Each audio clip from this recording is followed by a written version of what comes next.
जिस बंदे ने मेरे पति को मारा ना वो वही जा रहा था। मैंने उसे बोला मुझे भी मारो, मेरे सन में भी बोला, तो उसने हमें नहीं मारा। उसने बोला मोदी को बोलो। उसने क्या बोला? मोदी को बोलो कहकर चला गया वहां से।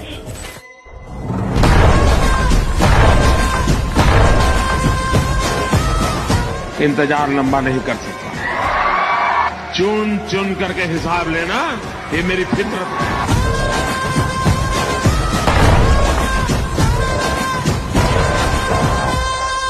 ऑपरेशन सिंदूर नाव वाचल्यानंतर मला एकदम असं भरून आलं की मोदी सरांना कसं जाणवलं असेल की ऑपरेशन सिंदूर नाव द्यावं। तेव्हा मला जाणवलं की आम्ही त्यांच्या मुली आहोत। मुलींचे नवरे गेल्यानंतर एका वडिलांना काय वाटू शकतं ह्या ज्या त्यांच्या भावना होत्या, त्यामुळे त्यांनी ते ऑपरेशन सिंदूर असं नाव दिलं।